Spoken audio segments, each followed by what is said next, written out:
السلام علیکم ورحمۃ اللہ وبرکاتہ۔ نحمدہ و نصلی علی رسول الکریم۔ اسلامی بھائیوں، ہم لوگ اس وقت رمضان کے مہینے سے گزر رہے ہیں۔ رمضان کا یہ وہی مہینہ ہے جس کے اندر قرآن نازل کیا گیا،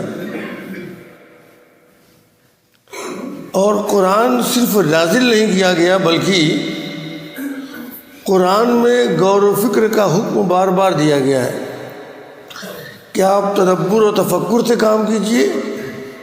اور غور و فکر کیجئے۔ اس لیے ہم کو یہ بات جاننا ضروری ہے کہ آخر کیوں اس بات پر بڑا زور دیا گیا ہے کہ آپ غور و فکر کریں، تدبر اور تفکر کریں، اور کہاں کریں۔ یہ آیت کریمہ آپ بار بار سنتے ہیں کہ افلا ينظرون الى الابل كيف خلقت والى السماء كيف رفعت والى الجبال كيف نصبت والى الارض كيف سطحت، کہ کیوں نہیں لوگ دیکھتے ان اونٹوں کو کہ کس طرح ان کی تخلیق کی گئی ہے،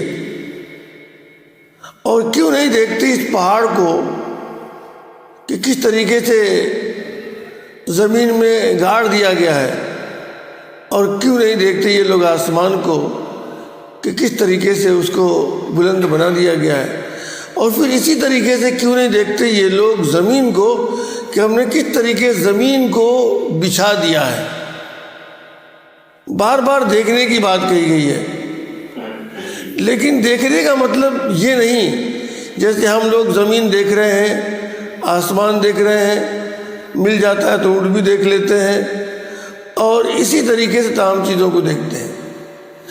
بلکہ دیکھنے کا مطلب یہ ہے کہ آپ اس پہ غور و فکر کیجئے۔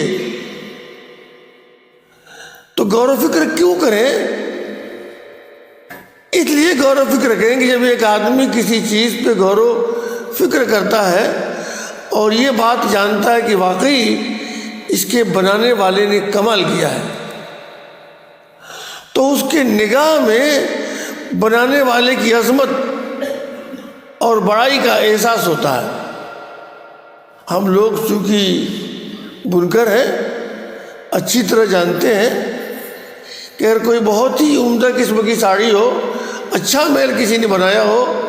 تو دیکھنے کے بعد آدمی تعریف کرتا ہے اور پوچھتا ہے کہ کون چلا رہا ہے؟ کیوں؟ اس لیے کہ ہم نے جب یہ دیکھا کہ یہ ساڑی تو بڑی عمدہ ہے، اس کا مطلب یہ ہوا کہ اس کا چلانے والا، بنانے والا کوئی کاریگر ہے۔ اسی لیے قرآن نے بار بار حکم دیا کہ دیکھو، تاکہ دیکھ کر اس بات کا اندازہ لگے کہ واقعی بنانے والا خالق کوئی ایسا ہے جس کی عظمت، جس کی بڑائی اور کبریائی کا ہم اندازہ نہیں کر سکتے، بلکہ اس وقت جب ہم لوگ اللہ اکبر کہیں گے تو کہہ کر اس بات کا اندازہ لگے گا کہ واقعی اللہ بہت بڑا ہے۔ لیکن جب ہم اس کی کاریگری سے واقف ہی نہیں ہوں گے تو پھر ہمیں اللہ اکبر کہنے میں لطف نہیں آئے گا جو آنا چاہیے۔ اسی لیے قرآن نے یہ بات بھی کہا کہ اگر آپ غور و فکر کریں تو کیا اس کے نتائج نکلیں گے، کہا کہ سنریم آیاتنا فی الآفاق وفی انفسہم حتی یتبین لہم انہ الحق، کہ ہم دکھلائیں گے تم کو اللہ تعالیٰ کی نشانیاں۔ اللہ کہتا ہے کہ ہم دکھلائیں گے تم کو اپنی نشانیاں، کہاں؟ اس کائنات میں، آفاق میں، وفی انفسہم، اور اپنی آپ کی ذات میں۔ تب جا کے آپ کو یہ بات معلوم ہوگی کہ واقعی یہ قرآن حق ہے، یہ اسلام حق ہے، اور یہ پیغمبر حق ہے۔ کیونکہ جب آپ کو اندازہ لگے گا کہ یہ انسان کا جسم ہے، مثلا میں ایک مثال دوں، ہماری یہ جسم کی جلدیں جو ہیں بالکل ٹھیک ایسے ہی جیسے ہم لوگ چپس استعمال کرتے ہیں، اس میں تمام چیزیں ٹیپ ہو جاتی ہیں، اور کہیں بھی کسی بھی موبائل میں لگا کے آپ سن سکتے ہیں۔ پوری جلدوں کا معاملہ آج کی تحقیق کے مطابق ایسے ہی ہے۔ قرآن نے اس کے بارے میں کہا بھی کہ وَنَخْتَمُ عَلَىٰ أَفْوَاهِهِمْ وَتُكَلِّمُنَا أَيْدِيهِمْ وَتَشْهَدُ أَرْجُلُهُم بِمَا كَانُوا يَكْسِبُونَ، کہ ہمارے اعضاء و جوارے قیامت کے دن بولیں گے، تو ظاہر بات ہے کہ اعضاء و جوارے میں ہڈی اور گوشت ہے، جلدیں ہیں۔ تو قرآن نے غور و فکر کا حکم دیا۔ میں اس بات کو آپ کو دو مثالیں سمجھانے کی کوشش کرتا ہوں۔ ایک تو یہ کہ آپ تاج محل دیکھ رہے ہیں جو آج کے تقریباً 450 سال پہلے بنایا گیا ہے، اس لیے کہ 1648 میں بن کے تک تیار ہو گیا تھا، مگر 53 تک مکمل ہوا۔ اب جب آپ یہ جانیں گے کہ اس کی جو بنیاد ہے آبنوس کی لکڑیوں کی بنی ہوئی ہے، ہر آدمی تو اپنے مکان کی، اپنے بلڈنگ کی جب تعمیر کرتا ہے تو مضبوط سے مضبوط چیز ڈالتا ہے بنیاد میں تاکہ بنیاد ہلنے نہ پائے، مگر اس کی جو جڑیں ہیں، اس کی جو بنیاد ہے وہ آبنوس کی لکڑیاں ہیں۔ میرے خیال بہت سارے لوگ نہیں جانتے ہوں گے آبنوس کی لکڑیاں کیوں ہیں۔ اس لیے کہ آبنوس کی لکڑی میں ایک خاص بات تو یہ کہ دیمک نہیں لگتے، اور دوسرے یہ کہ پانی سے متاثر نہیں ہوتی، اور تاج محل بنا جمنا کے کنارے، تو ظاہر سی بات ہے کہ اس کے پانی سے متاثر ہی اس کو ہونا تھا۔ اس لیے انجینئر نے یہ پلاننگ کی کہ اس کا جو بنیادی ڈھانچہ ہے وہ آبنوس کی لکڑیوں کا ہو، تاکہ مستقبل میں دیمک لگ جانے، خراب ہو جانے کا کوئی چانس نہ رہے، اور آج بھی وہ اپنی باقی نیز چونکہ ماربل کی بنی ہوئی ہے، سنگ مرمر کی عمارت بنی ہوئی ہے، اور سنگ مرمر کافی وزنی ہوتا ہے، اس لیے عام بلڈنگوں کے مقابلے میں اس کا وزن زیادہ ہے، تو اس کے اندر برداشت کرنے کی صلاحیت ہے، اور لکڑی کے اندر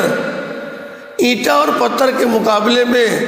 زلزلے کو برداشت کرنے کی بھی صلاحیت ہے۔ یہ آج کی تحقیق بتا رہا ہوں۔ تو اب سوچئے کہ آپ یہ جان کر سوچنے لگے گے کہ آخر کون سا اتنا ماہر انجینئر تھا جس نے آج کے 400 سال پہلے ایک ایسا نقشہ بنایا جس کی بنیاد لکڑی پر ہے۔ آج بھی ماہرین اس کی تحقیق کر رہے ہیں، ایک ایک چیز کی تحقیق، مگر ان کو دیکھ کے حیرانی ہو رہی ہے۔ تو ظاہر بات ہے ہم سوچنے پر مجبور ہوں گے نا کہ آخر کس نے بنایا بھائی، کہ وہ اس زمانے کا ہوتے ہوئے اتنا ماہر تھا۔ دوسری مثال آپ دیکھیے، مصر کے جو اہرام ہیں، جو پیرامڈس ہیں، وہ آج کے تقریباً 46-47 سال پہلے کے ہیں، یعنی 4500 سال پہلے کے بنے ہوئے ہیں۔ اس وقت زمین کو ہموار کر کے ناپنے کے لیے پارا بٹن نہیں تھا،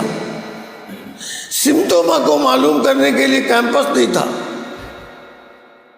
مگر آج کے لوگ جب اس کو ہر طرح سے دیکھتے ہیں تو اس بات پہ انہیں تعجب ہو رہا ہے کہ آخر تمام چاروں کونے کس طرح اس زمانے میں برابر کیے گئے، کوئی ذریعہ تو نہیں تھا۔ نیز یہ بات کہ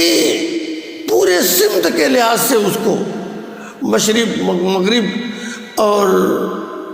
چاروں سمتوں کا لحاظ کر کے اس کو بنایا گیا ہے، جو آج کے سائنسی دور میں بھی بالکل پرفیکٹ ہے۔ آدمی سوچنے پر مجبور ہے، اور تحقیق پر تحقیق ہو رہی ہے کہ آخر ان کا علم کتنا وسیع تھا، انہوں نے کس طریقے سے بنایا۔ یہ 2 چھوٹی مثالیں ہیں جس کو سننے کے بعد آدمی سوچتا ہے کہ بھئی اس کے بنانے والے تو بڑے ماہر ہوں۔ یہ کائنات کہ جس کے ایک چھوٹے سے حصے پہ ہم لوگ دنیا میں رہتے ہیں، جب ہم غور کریں گے کہ ہم تو ایک چھوٹے سے حصے دنیا میں رہتے ہیں، کائنات کی وسعت کا کوئی اندازہ ہی نہیں ہے، تو یہ بات فطری طور پر ذہن میں آئے گی کہ کائنات کی جب وسعت کا اندازہ نہیں ہے تو کائنات کو بنانے والا اللہ اکبر، اللہ اکبر، اللہ اکبر، اللہ کی بڑائی کا احساس ہوگا۔ اس لیے یہ بات میں اکثر کہا کرتا ہوں کہ اللہ کی بڑائی کے احساس کے لیے کائنات کے بارے میں پڑھنا چاہیے،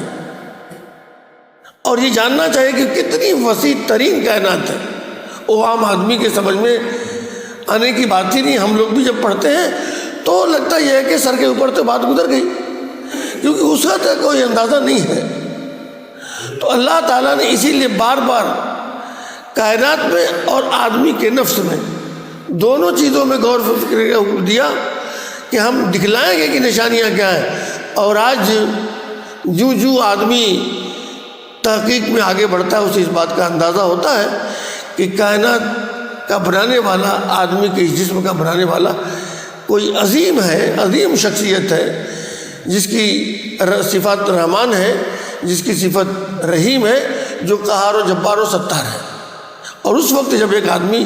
سر جھکا کے اللہ اکبر کہتا ہے تو اسے جو اللہ تعالیٰ کی بڑائی کا احساس ہوگا اس آدمی کو قطعی طور پر نہیں ہو سکتا جو کائنات کی وسعت سے، جسم کی بناوٹ سے ناواقف ہے۔ اس لیے قرآن نے بار بار اس بات پہ زور دیا کہ آپ اس پہ غور و فکر کیجئے تاکہ آپ کو بنانے والے کی کاریگری کا احساس ہو۔ اس لیے اس مہینے میں